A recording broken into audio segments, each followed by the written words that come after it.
Assalamualaikum warahmatullahi wabarakatuh. Ketika kita mendengar kata Yahudi, seringkali pikiran kita terbawa pada persepsi kezaliman mereka dan sikap anti-Islam yang mereka miliki. Bahkan kita diingatkan untuk menjauhi pola hidup mereka.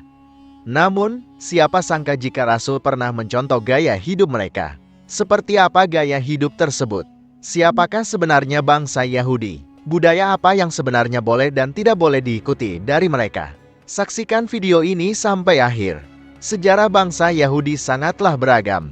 Mereka seringkali disebut dengan berbagai nama, seperti Bani Israel, Ahlul Kitab, Ibrani, dan juga Zionis, yang kini sedang ramai dibicarakan. Secara garis keturunan, bangsa Yahudi berakar dari salah satu dari 12 anak Nabi Yakub alaihissalam, yaitu Yehuda. Seiring berjalannya waktu, keturunan Yahudi berkembang menjadi mayoritas dari bangsa Israel, sehingga istilah Yahudi tidak hanya merujuk pada keturunan Yahuda, tetapi juga pada keturunan Israel secara keseluruhan. Mereka juga diasosiasikan dengan ketakutan yang mereka alami saat membaca Taurat. Selain itu, mereka juga dikenal sebagai Bani Israel. Nama ini diambil dari Nabi Yakub alaihissalam yang diberi julukan Israel atau kekasih Tuhan yang menjadi kebanggaan bangsa Yahudi. Mereka merasa superior dibandingkan dengan bangsa lainnya. Sikap ini seringkali membuat ketidaknyamanan di sekitar mereka, yang pada akhirnya mengakibatkan mereka terusir. Salah satu alasan pengusiran ini adalah karena sifat licik mereka dan juga pengkhianatan mereka terhadap janji. Contohnya ketika Nabi Musa alaihissalam memerintahkan mereka untuk menunggu di Bukit Sinai saat dia berkomunikasi dengan Allah Subhanahu wa Ta'ala. Meskipun dilarang untuk menyembah berhala selama Nabi Musa pergi, mereka malah membuat patung sapi untuk disembah, sehingga melanggar perintah Nabi Musa alaihissalam. Yang lebih menyedihkan lagi, mereka menyimpan dendam dan benci yang mendalam terhadap umat Islam. Bahkan, Allah telah memperingatkan hal ini dalam Al-Quran Surah Al-Maidah ayat 82 yang berarti, "Sungguh, kamu akan menemukan bahwa yang paling keras membenci orang-orang terhadap kalian adalah orang-orang Yahudi dan orang-orang musyrikin." Oleh karena itu, Allah telah memperingatkan umat Islam agar tidak mudah terpengaruh. Hal ini diungkapkan dalam Al-Quran Surah Al-Baqarah ayat 120 yang berarti, "Orang-orang Yahudi dan Nasrani tidak akan pernah rela terhadap kamu sampai kamu mengikuti agama mereka." Bolehkah kita meniru gaya hidup Yahudi? Allah telah memberikan peringatan tentang bagaimana seharusnya bersikap terhadap kaum ini dalam Al-Quran Surah Al-Maidah ayat 51. Allah berfirman yang artinya, "Hai orang-orang yang beriman, janganlah kalian menjadikan orang-orang Yahudi dan Nasrani sebagai pemimpin atau teman dekat kalian. Sebagian dari mereka adalah pemimpin atau teman dekat bagi sebagian yang lain. Barang siapa di antara kalian menjadikan mereka sebagai pemimpin, maka sesungguhnya orang itu termasuk golongan mereka. Sesungguhnya Allah tidak memberi petunjuk kepada orang-orang yang zalim." Rasulullah Shallallahu Alaihi Wasallam juga mengajarkan kepada umat Muslim untuk berbeda dengan mereka. Beliau menekankan dan bersabda yang artinya, "Panjangkanlah jenggot, berbeda dengan orang-orang Yahudi." Memanjangkan jenggot hanyalah salah satu dari berbagai kebiasaan Yahudi yang mencolok, dan satu lagi adalah praktik sihir. Bahkan salah seorang di antara mereka telah mencoba menggunakan sihir pada Rasulullah. Kebiasaan Rasulullah ini dianggap sebagai pengaruh buruk dan menyesatkan. Allah juga menjelaskan betapa bodohnya mereka ketika dihadapkan dengan petunjuk. Ini terungkap dalam Al-Quran, Surah Al-Baqarah ayat 101 hingga 123.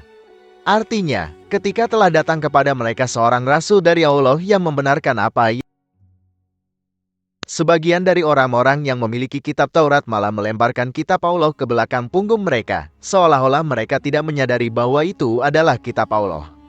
Mereka mengikuti apa yang dibacakan oleh setan-setan pada masa kerajaan Sulaiman, dan mereka mengklaim bahwa Sulaiman menggunakan sihir, padahal Sulaiman tidaklah kafir atau menggunakan sihir. Hanya setan-setanlah yang menggunakan sihir.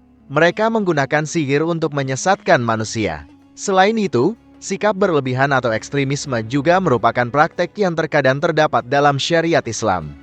Ekstremisme ini mencakup pujian dan celahan yang berlebihan terhadap seseorang. Allah Subhanahu wa Ta'ala berfirman dalam Al-Quran, Surah Al-Maidah ayat 77 yang artinya, "Katakanlah, hai ahli kitab, janganlah kalian berbuat ekstremisme atau melampaui batas dengan cara yang tidak benar dalam agama kalian. Dalam kehidupan sehari-hari, Seringkali seseorang terlalu memuja atau mengutamakan manusia lainnya seolah-olah mereka menjadi idola mereka. Padahal sejatinya semua makhluk di dunia ini diciptakan hanya untuk beribadah kepada Allah. Praktek tercela lainnya yang sering dilakukan oleh kaum Yahudi adalah menolak ajaran para rasul dan menyimpang dari kebenaran.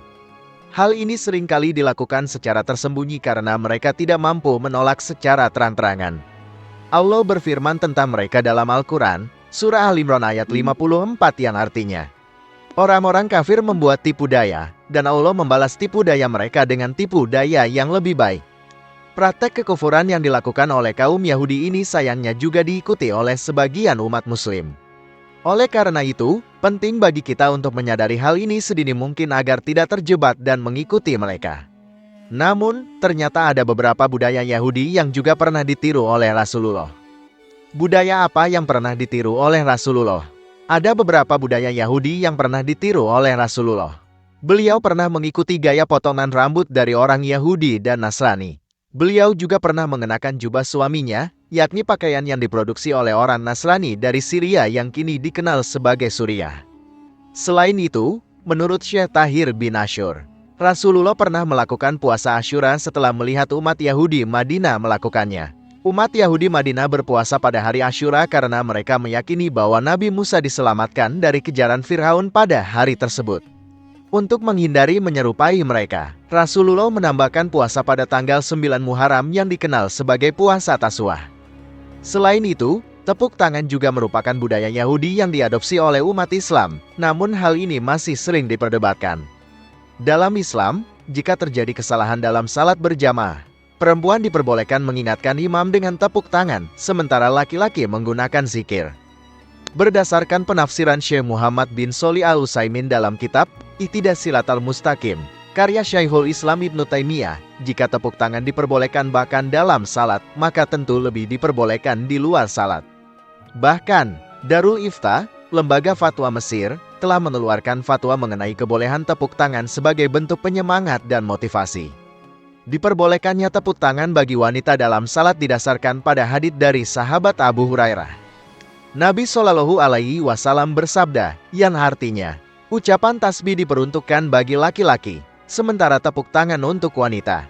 Dalam hadits riwayat Bukhari dari sahabat Abu Hurairah, Nabi Shallallahu Alaihi Wasallam juga bersabda, yang artinya, mengapa kalian tadi banyak bertepuk tangan?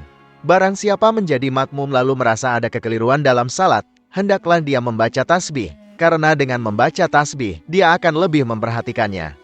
Sedangkan tepuk tangan itu untuk wanita. Hal ini menunjukkan bahwa mengikuti tradisi dan budaya Yahudi tidak selalu dilarang dalam Islam.